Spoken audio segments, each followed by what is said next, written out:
Hey guys, this is Alessandro. Welcome back to my channel. If you probably notice what's been happening all over the internet again, there's been a second round or maybe the third, I kind of lost count, where a couple of major company, they've been laid off hundreds of people, thousands. Again, it's not just animation studio, it's just about tech company. But again, we are facing another round of layoff, and this is something I mentioned a couple of months ago already in another video where will continue to happen. Maybe there's going to be a third round, who knows? But definitely some things are not stopping right here, right?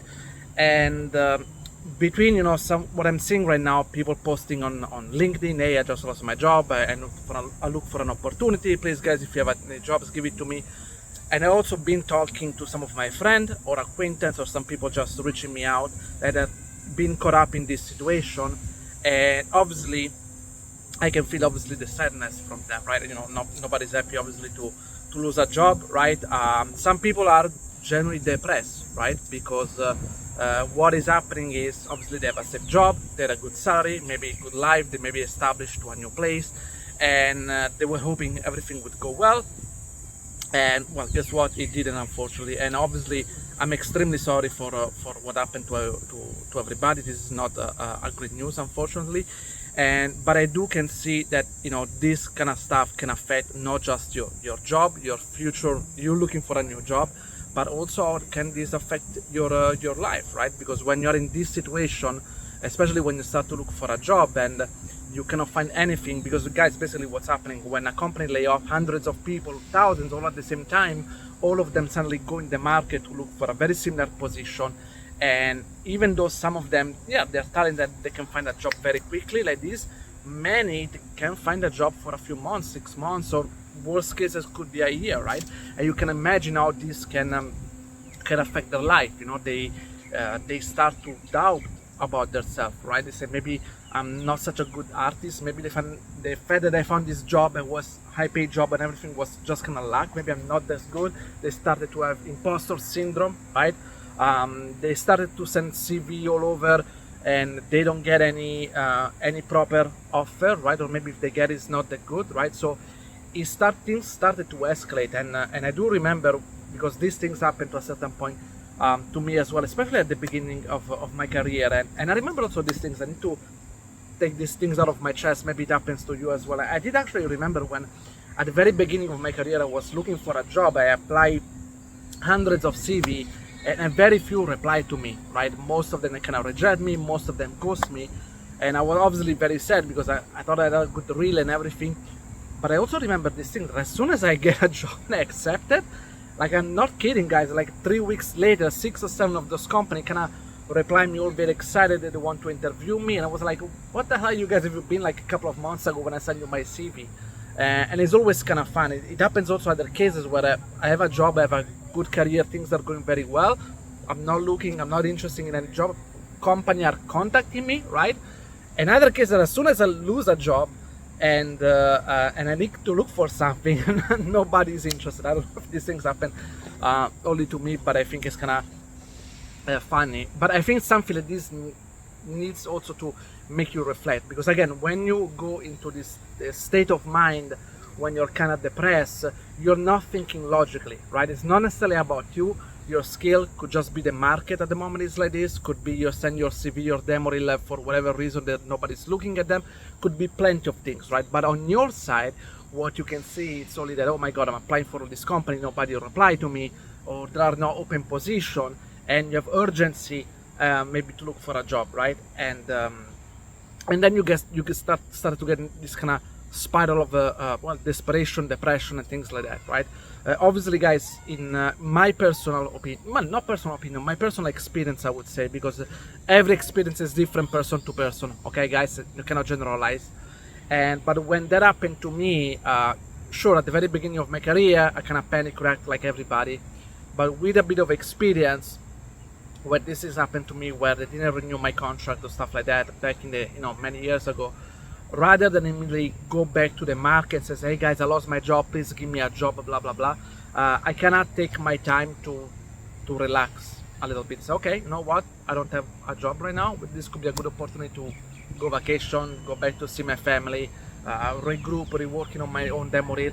The reason why I don't want to immediately go back and look for a job, because I see a lot of people, what they're doing is like, hey, they post on LinkedIn, unfortunately I was part of the layoff, if everybody knows something, which is great when contact can see you that you're in trouble and that they help you out. But guys, I can guarantee you, from a company standpoint, they will use that one to leverage against you when you need to negotiate a salary, because they will know that there is a good chance that you don't have a lot of offer, and they will try to negotiate on the downside your salary.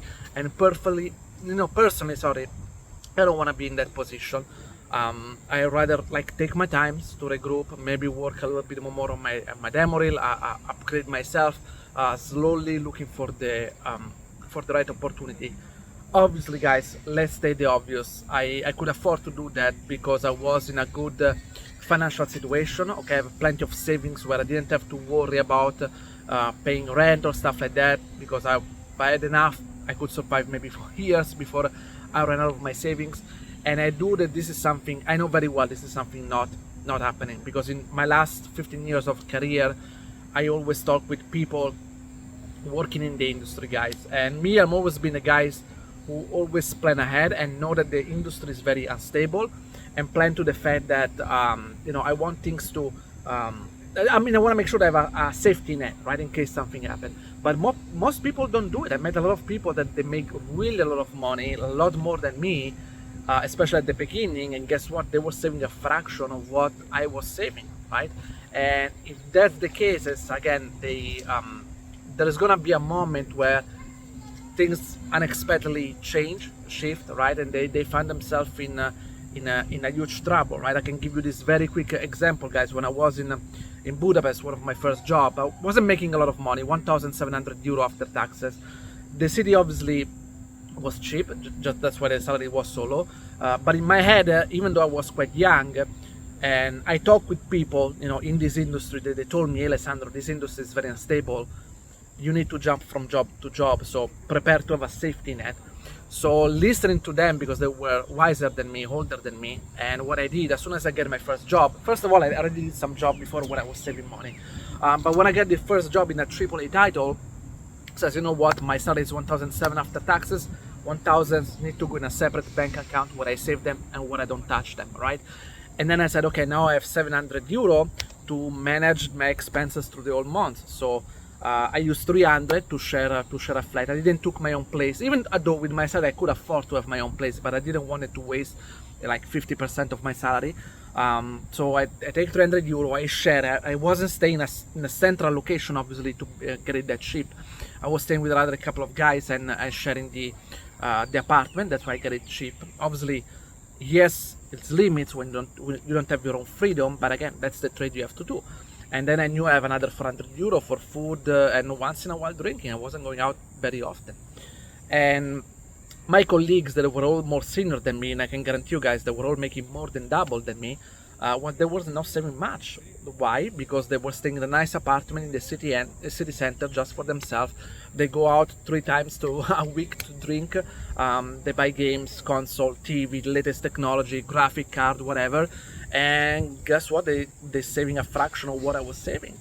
And when I talked to them, I shared what I was doing. They criticized me because they felt like I was, not enjoying my life as well. I was, doing a little bit too much. I was like, are you not afraid that if you lose your job, you will be in trouble? And they act all like they figured out everything, right? They have everything under control, which they didn't. They were like, no, Alessandro, don't worry, don't be that negative. Job is doing well, this company is doing that well. In my opinion, the company wasn't doing that well. I was always gonna find another job. The next job is gonna pay me even more, so I'm not worried about it.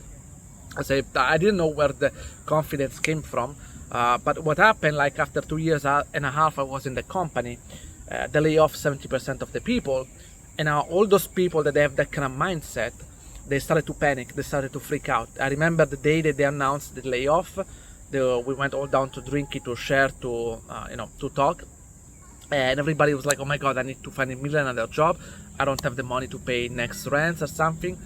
And I was like, how, guys, is that possible? You've been working here for almost 3 years, you were making double than me, how come you don't have money to pay 1 or 2 months of rent? What the hell have you done? Oh, Alessandro, I blow up everything, I spend everything. I said, yeah, sure, but you must have some saving. Like, oh yeah, I have saving to survive 1 month.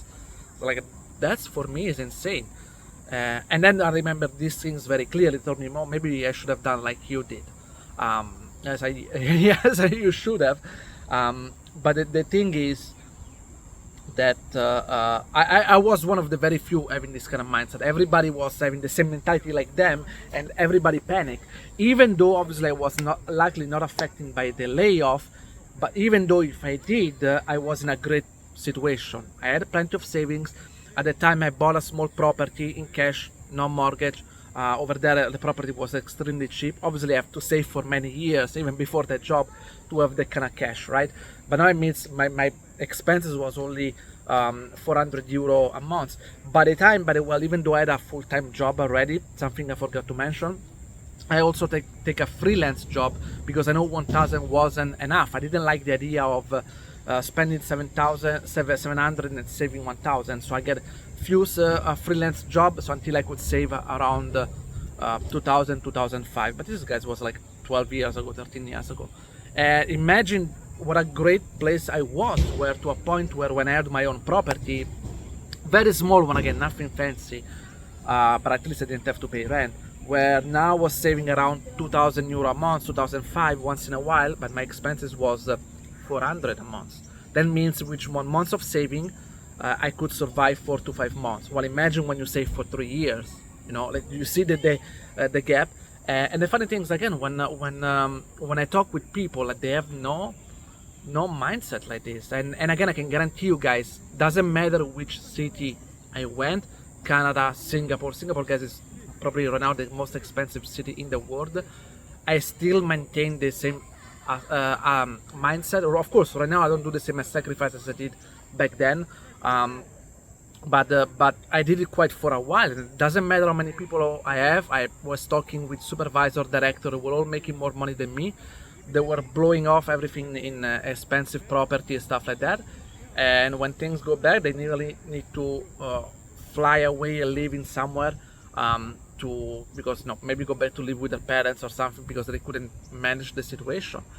For me, no matter what happened, when the few times where I could renew my job, always chill, go vacation and stuff like that. And though obviously go back to what I was talking at the beginning, obviously it's very sad when someone lose our job, but as an artist, obviously we take it personally sometimes. It's about the art and everything. But when it comes to the stress, guys, let's be very honest here. Most of the time it's always because finance, right? Suddenly you don't have any more money coming in, right? And you don't know how to pay everything, you don't know how to survive, and you panic, and you don't want to be in that situation. And guys, I can guarantee you, I talk with many guys like this, and when I ask them how they're doing financially, they always cut very short most of the time, or sometimes they sadly they say that they didn't have any savings, right? They didn't plan anything ahead. Some of them, they told me just in the latest 30 or 40 they started to plan things financially. I started when I was 20. And for me, I told them it's too late. Yes, you can still do something, but you should have done it sooner. So again, if you find yourself in this situation, my advice I always give, for example, if you're very young still and you're watching this, it's cool that you're studying, that you push money in investing in yourself when you study, that's all great, but you need to talk to someone who help you to plan things financially for your future, right? Because or else you will encounter this kind of problem and it's not going to be an easy solution. Even more if you are someone working, you are 30, 40, and you know you're not good with your finance, you need to talk to someone to help you to straighten things out. And I'm not talking about a financial advisor, someone who works in banks, stuff like that. I don't really trust those people, honestly. Do like me, talk with someone in the industry, in the same industry like you, who does very well financially, and see what they can suggest you. Because I always believe like you need to talk with people that are in the same situation like you, not same like they lose their job, but in the same industry. I'm telling you this, guys, because I always been one of the guys where I never want to share a lot about my own personal career with my friends or my family, because I know they couldn't understand me. But instead I was okay to ask or to reach to people who are in the same industry. And I know, guys, when you're in the situation where you lose your job, you are depressed and everything, people tend to close on themselves, especially men, because it's kind of a shame for them asking for help, to show to the rest of the world that they're struggling. Everybody have to act, have everything figured out, when it's not the case.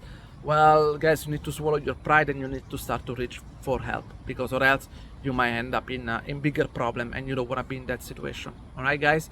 Let me know if you want me to talk about this more in depth today. I scratched just the surface. There is a lot more to talk about this. I don't talk a lot about finance because I see it's not a very interesting topic for people who follow my channel, but I still strongly believe it's something you need to learn to face and learn how to adapt and how to face a problem like this. Okay, guys, hope you're doing well and enjoy. See you next time. Ciao.